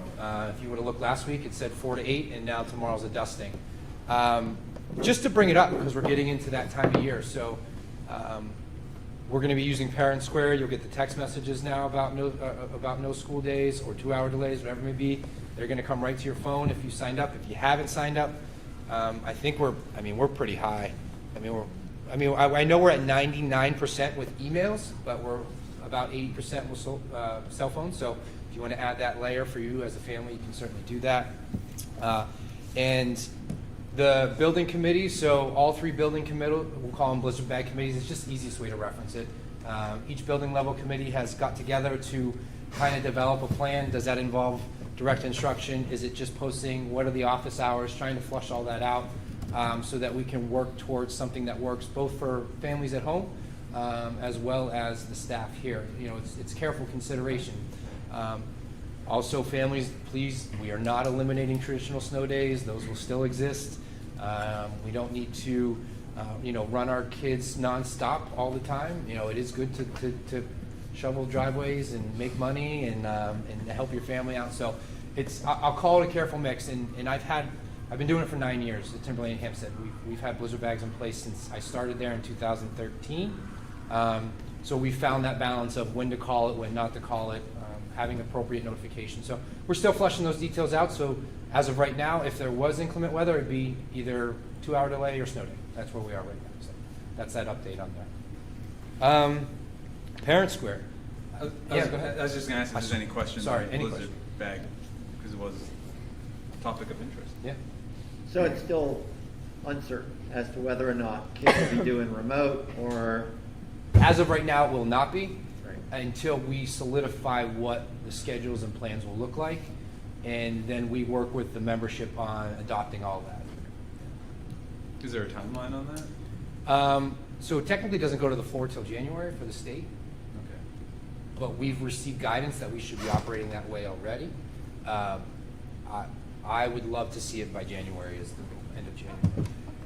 Can I ask our student reps what they would, do kids talk about this, or like, what do you guys think? I don't know if people thought it or knew it was I don't think that people knew it was a possibility. I think that having a good mix would be, good. I think maybe one snow day or two, but there were like a couple years back when we'd have a ton of snow days. Nobody wants to be that far out into summer, so I think, yeah. No, I definitely agree with that. Nobody wants to be. I mean, I've wanted the blizzard bags because I enjoy my summertime a lot. I'd really like not to be going to school that extra week and staying after school to make up that time. So I'm a big fan of having that idea so that we wouldn't have to be here late into June. I think next year's schedule would be like June 21st would be the last possible date, and that whenever that would happen is always disappointing. Yeah, I think that was the year. I feel like the storms came every Thursday. Like it was a weird day, like every Thursday, and it all happened to be like an A day. We had A, B day, so it all ended up falling on the same. So we'll find that balance. And with the students, what's funny is when we implemented blizzard bags, we hadn't lived through a pandemic, so it was new to everyone at home. Now that we've done this remote hybrid type of thing, the transition should be a little bit easier. A couple pieces, we need the technology of being able to put devices in the hands the day before for students that don't have access. So there's a couple bigger steps that have to be in place, but hoping that we can solidify that by January, just to have it in case we need it, but maybe we won't even need it. That's optimistic. Yeah. Thanks. So far, I mean, I just saw last night we're under our average, which is good so far. Now we're going to get crushed next week. Right? It's going to happen. Some people at this table like snow. Yeah. I mean, I'm being quiet. Yeah, Snowstorms every Sunday. Snows or 4 o'clock to 8 o'clock every night. There you go. That's fine. Okay. As long as the buses are off the road. Parent Square update, I kind of hit on it, but it's just a reiteration that that's where all of our stuff's coming out. Please make sure you register. I also want to say that we had a stay put at the high school last week, and Parent Square did exactly what we wanted it to. Right? So administration was able to send out that notification to adult parents. The stay put's in order because of medical and student privacy. That allows students at ease when something's happening. If they shoot mom or dad a text, they say, nope, we're good. And then we send another one out after it was done saying stay put's out of place. So it helped the student population. I mean, we did find some kinks. I know Ms. Condon has a senior, so actually worked through some of those. There's going to be some kinks, right, as we start doing this. But certainly prior to the first one, stay put, it changed dramatically, right? So there was, social media, what's going on, parent phone calls. With this new notification system, I wouldn't say eliminated. We still got phone calls for a different manner, but it's allowing that communication process. So that's definitely good. So questions on Parent Square? I have a question. Yeah. This may sound a little silly. When we have someone come into the district that's new and they aren't familiar with signing up for this, do we have like a welcome packet for them to get aboard to sign up for this? Yep. So that comes out. I will verify, but that comes out of student services. When you come and register, you get all your medical forms, acceptable use policy, all that stuff comes in. Fantastic. Because this was great. I got it, and I was a happy kid, so I thought it was great. No, it was great. No, it's good. Yeah, it was great. Well, people are campers, Norm. I'm just saying. Happy campers. I've never heard happy kid before. This is a new one from happy kid. Sorry. Yeah. In the folder as well is every year we're part of NESDEC, so we get complimentary NESDEC enrollment numbers. Take it with a grain of salt. That's them and that's their computers. We do our own internal stuff as well, but I just thought it was valuable to place in the packet for you guys. Any questions on NESDEC? Okay. A recycling group. I was Norm as a part of that, but we met with, man, what a night. There had to be at least 30 students in there from Harold Martin all the way up through middle high school. It is quite a big engagement and group. It was great to meet them, and it was great to discuss achievable goals, outlines and timeframes of what we can and can't do, reminding them we still are in a safe learning environment, so some things we have to be cognizant of to continue those.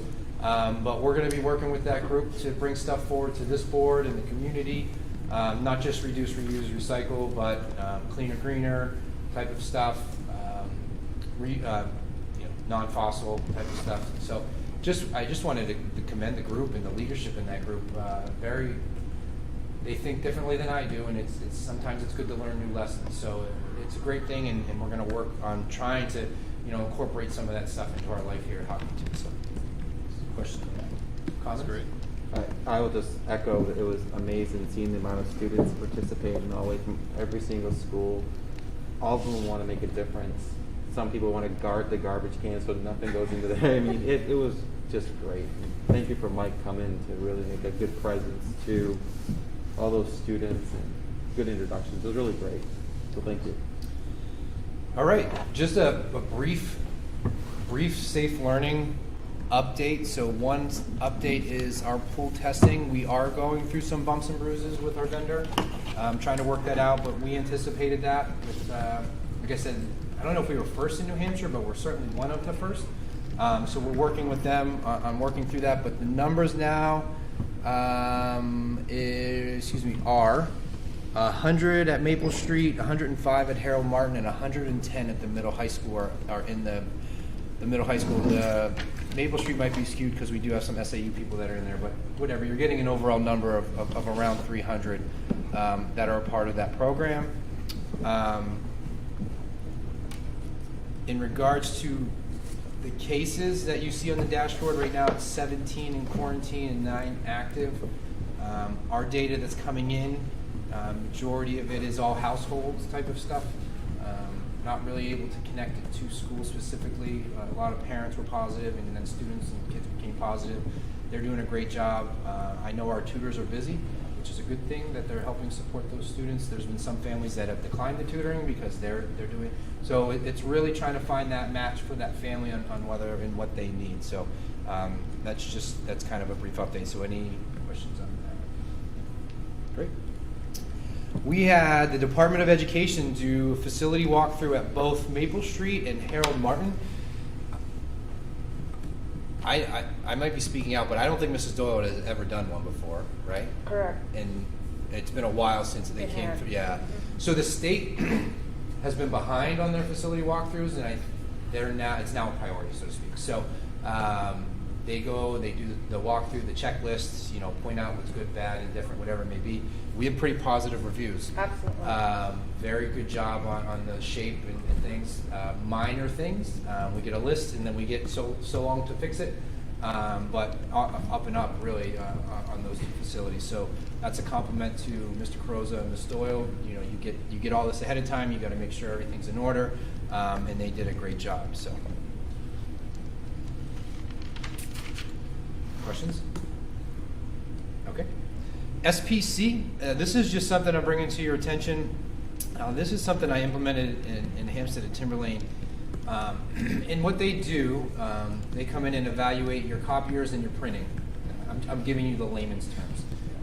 Copiers and printing, so they evaluate your contracts with your copiers, your printing, your toner. By the way, there's a huge toner shortage in our profession right now because a warehouse had burned down. And so that's why? Yeah. Wow. I thought it was more global. That really sucks. So, anyways, they come in, and what will end up happening is I'll present you essentially their review and then cost savings. And if they don't find us cost savings, then we get out of the contract. But if they do, you move forward.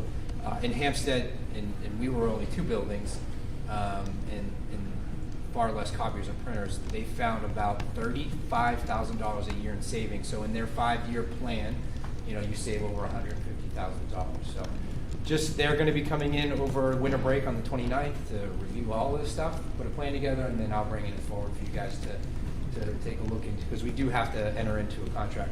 And again, if we don't like it, we back out. But I've had great working relationship with them. and it can help alleviate some of the stress from our tech department because of they take out all the older versions and bring it in. It's all part of the bid, so it helps upgrade, update, and move forward. So that's something that might be coming your way in the next month or so. Mike, does that include like all the copy or the printers that are in like the engineering lab, the computer lab, all of that? Everything. They walk into every room to see what's around them. It's really in depth, and they break it down to cost per print, cost like everything. So it's pretty remarkable when you. It's really nerdy because it's like, I mean, Alex, he does a great job. It's like it's down to every paper that's coming out and the value you're getting on your returns. All right. Last one is something I'm probably most excited about. I talked to you guys in July that Timberlane had, it was called TPAF, so I'm not going to lie, I stole it. So it was Timberlane Parent Advisory Forum, and we started it at Timberlane, and every other month we would have a parent advisory forum, and I talked to you guys about it in July. So we were able to finally pull it together here in Hopkinton, so that's where you see HPAF, Hopkinton Public. And we sent out a survey. We got about 15 respondents in that survey in topics, and it's not pulled up, but it was one around budget. People were looking for maybe a budget information night specifically for just parents to come and ask. A big one, a common thread was, what does the student service suite offer? Like, so what can I get out of that suite? What is it, other than just filling out applications, which is not what they do, right? That's just a part of what they do. What's everything that comes out of there? Vaping was another one, maybe a topic on how bad vaping is. So we're going to start to solicit that. You'll see that first one in January. We haven't decided on the topic, but we'll narrow it down. We'll get it out. Parents can come, communicate, ask questions. We did one called, at Timberlane, we did Screenager, so growing up in a world with screens. So we bring guests in. It was really great to continue the dialogue between community members and administration. Sometimes there's a lot of misinformation out there, and this allows us a time to have that dialogue and kind of clear up some of that stuff. So that's something we talked about starting. I wanted, you guys said, Mike, can't do it all at once, so take your time, but now we're starting to settle in. Budget's going to be finishing up, right, and we're going to be starting that, so you'll start seeing that come out of our district. Can you explain to me how these meetings are moderated and how it's different from our type of meetings where from our community can talk to us and ask questions? Yeah, so this is administrative driven, right? So this is superintendent or principal. Sometimes there will be, we did one specifically around college applications, right? We did that in September so that you knew about the Common App, what was coming. So that would have been geared toward high school parents with Mr. Kelly, Ms. Gagnon, that student service one. The Screenager one was really district-wide. So that wasn't the superintendent, it was our tech director, I believe, was the lead on that one. So whether it's presentation of information and then it's dialogue back and forth, the vaping one was, probably our biggest turnout ever. That one we had medical experts on hand, health experts, and it was really the medical people presented the information and then they had that question back and forth. So it's superintendent administrative driven, and then we're the ones that either it's an open dialogue or a presentation. We had another one around mental health. I forget the presenter. I'll have to figure it out, but really dealing with strategies on how to cope. That was one of the ones. So you'll see different themes, different trends come through, but it's really us. So it's not you guys. You'll be there if you're there. You're there as a parent. You're not there for anything other than it's us. It's our job to engage. Does that help? So you guys would be like sitting at a table like this, and then they would be out there like that and asking questions? Some of them, yeah. Some of them, it depends on who shows up. Sometimes it's just a round table. Okay. And it's just 15 people there. Okay. Whatever it may be. Depends on the topic. Cool. Great. Thank you. Thank you. So that'll start coming your way in January. And with that, I am looking for approval. Oh no, sorry. I always do that to you. That's all right. Because I don't put it on mine. That's all right. It's all good. I already did the other things. The only last thing I have is the October financial was in the drive. because last month I wasn't able to be at the meeting to do that. It's already stale information because next board meeting you'll have November. But I can tell you at that point of October when I did it, it was 371,000, and it's growing, which one would expect because as the year goes on, there's estimates that I put in, and if things don't happen the way I think they're going to happen because it's so early, things just start flowing in the positive direction. So I'm happy to answer any questions if there are any. Any questions? All right, thank you, Michelle. You're welcome. So I would ask if there is a motion to approve the consent agenda items as presented. So moved. Second. Any further discussion? All in favor? Aye. Anybody opposed? All right. So this brings us to public comment.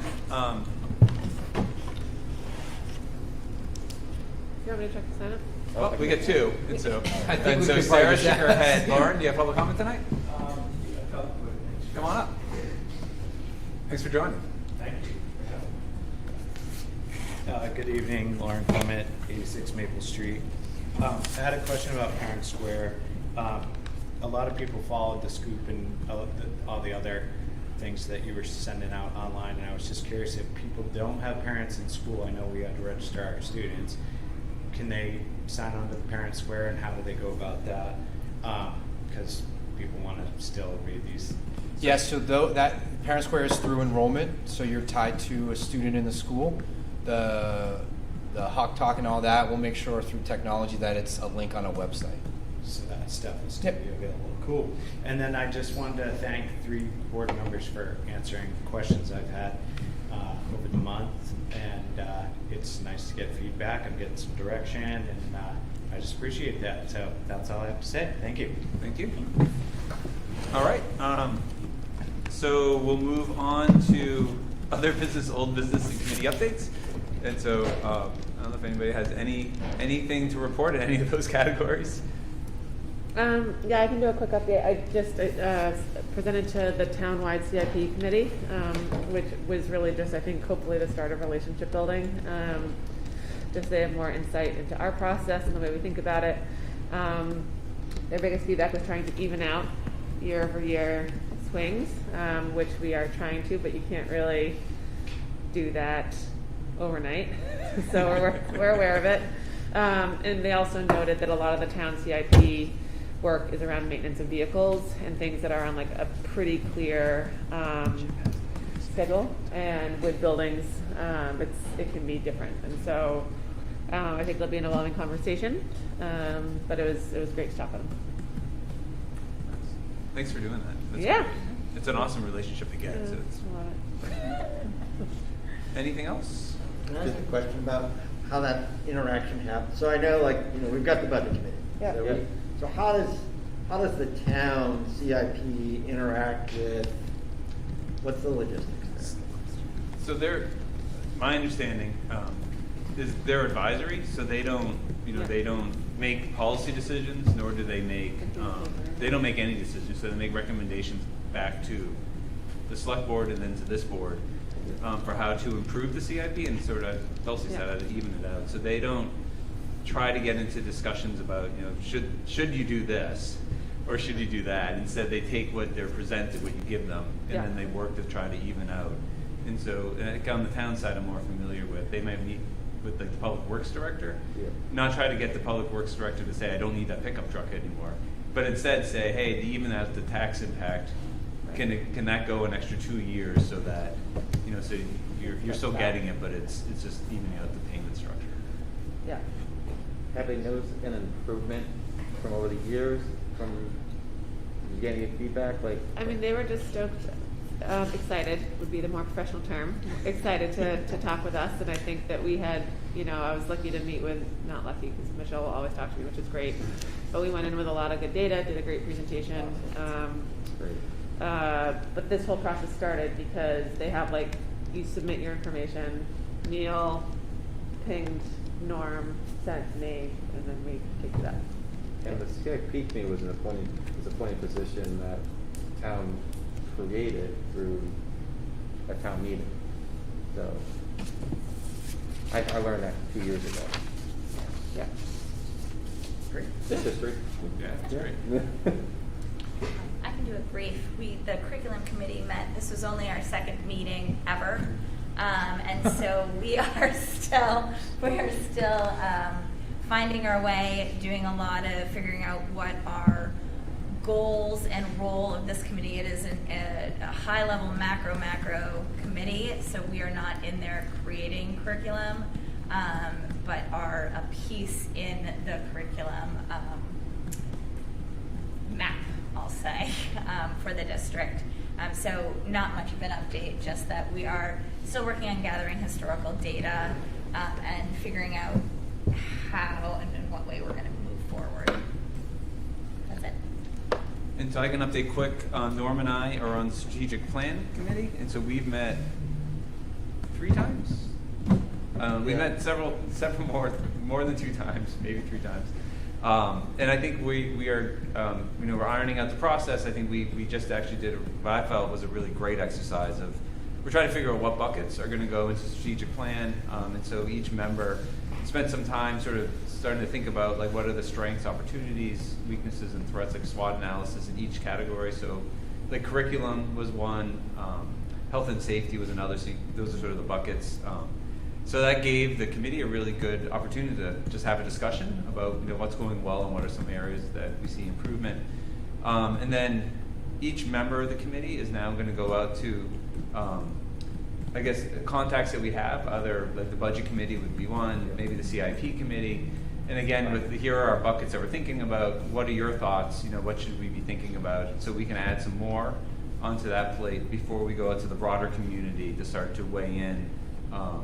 So we're trying to build that out slowly, but to try to get as much information as we can, so we know we're not missing anything, and then go out to the broad community to get feedback and to get some more ideas at that point. So it's, I don't know, I find it's fun to do because it's sort of visioning exercises rather than like what we're doing here at this table, which is budgets and today's stuff. It's all about where the future of the district is, which is really fun to do. I don't know, Norman, if you want to. Yeah, this community is having an opportunity to chime in on quite a few surveys and information in order to help with the strategic planning.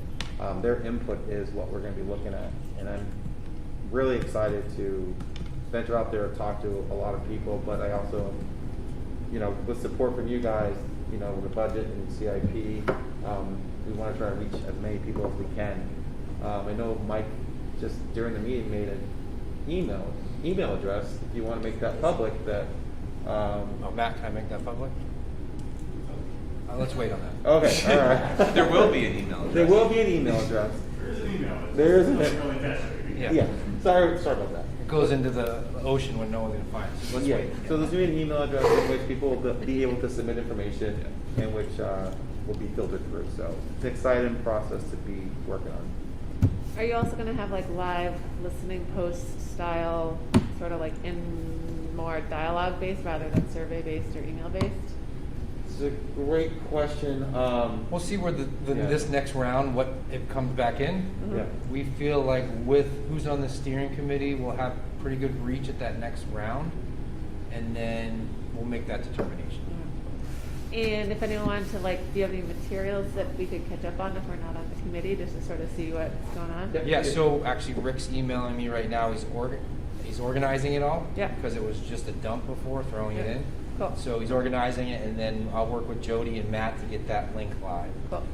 And community members have asked us for the documentation, so Yeah. all the information is public, will be publicly available, so we'll make Great. sure everybody here gets a copy of that. My last question was, I'm trying to think of a good way of saying this, but I don't know how there's an age component in this town of community members, and having people who are older and possibly think about the schools differently. So will you be making a concerted effort to sort of bring them into the fold or get that feedback? All state. The Okay. goal is everyone to have an opportunity, whether they choose that opportunity to participate or not, but Right. yes. Okay. Cool. Good question. We did talk about that. It's come up a couple Significant. times in the meetings to make sure that our outreach is age balanced and not just on certain demographics. Not just a horse, not just a horse in the race with the kid, but Yeah. tax dollar. Great. all that. Thank you. Absolutely. All right. And I just had one other, and I don't know if this is appropriate, but I'm going to do it anyway. Why not? So it's come up a couple times. I brought it up a couple times, and it sounds so small and petty, but the fence at Park Ave in front of the high school. I mean, if you ride by it every day, it continues its deterioration. Maybe that's the right way to say it. The fence? I didn't hear that. The fence on Park Ave over by the high school. Yep. So as you come and go, it just looks like we don't upkeep our facilities because it's literally falling apart. It's not our responsibility. We don't own or manage George Park, and we brought it up with the select board. And I'm just wondering, like, what I would like to do. Maybe this is my suggestion: is that we send an email or a letter to the select board, just asking them if they could take care of it, because it is our property. It's not our property; it's their property, but it reflects on the school. And so I have some ideas for how that can be achieved, but it's not really our job to tell them how to achieve it, other than to say it's their property; it should be upkept. It's currently not. The fence is literally falling apart. And just ask them, as they're going through the budget process, going to the budget committee, if they're going to fix it, now's the time to fix it, because it's not going to get any better on its own. And I'm not quite sure how to do that, but I don't want to. I think coming from the board, it's probably better than coming from me or as an individual. So I didn't know what you guys felt about that, or maybe it's just a pet peeve of mine and it doesn't really matter. But it drives me crazy when I drive by every day to see, that whole part of our school looking pretty sloppy. Yeah, it's also a liability just at some point, because there are, it's dangerous if people are interacting with that fence in a certain way. I guess my question is, much like we shared costs for some of the work that was done, the grading, the road work, is this something that we're willing to be a part of that letter, that we would share costs there? And I would be in favor of extending that as some alleviate some pressure on their budget process. A letter feels very formal. Is it better to just call Neil, or do you want it to be part of the public record? So honestly, I would like it to be part of the public record, just to say we're requesting. And I'm happy to work on solutions, but I guess I would rather not continue to go on and not be part of their budget and not be discussed. And so I guess to me it sounds like a more formal letter, at least with a phone call, but at least opens that dialogue. Yeah. I think this is something that we did discuss in our meeting with the select board just like 2 months ago. And last year too. So so I guess it's not. Yeah. Do we know if it's part of the budget process this year? I'm not on the budget committee. I know. I see the I can ask tomorrow night because they're doing a presentation, so I can say our chair brought it up and see what the feedback is there, and then the next step we can do public record. Maybe you send out something between now and then, whatever you're comfortable with, but I can ask it tomorrow because it might be part of the budgeting process. I think. Did you already see it? You did. Did you already go through the No, whole we're just guessing the war of roads v. fence. Roads will win. So it's good. It's definitely good to flag it, is what I'm saying, and then think that if we can think about how to mitigate the costs, and that's a good solution. So I guess does anybody mind? I can easily draft. It won't be more than a paragraph or two, but draft something up and send it over with I think the great suggestion, which is like we're more than happy to have a conversation about how to alleviate. But I just think if we can get that fixed sooner than later, I just think it's better looking for us. Yeah. Can I make a suggestion too? Yeah. Could we, in the meantime, take the initiative to get a quote on it? No. No? Well, go ahead. No, I know the town does have a quote on it. Yeah. Because they Okay. did a master plan for George Park, and so they have a quote for what that would cost. Okay, so they already know the numbers. All right, perfect. Thank you. Perhaps we could just get it taken. What is that? You know off the top of your head what that I know. number is? I could give a number, but I'm not. It's my memory, and it's not always reliable. Can I go back a topic?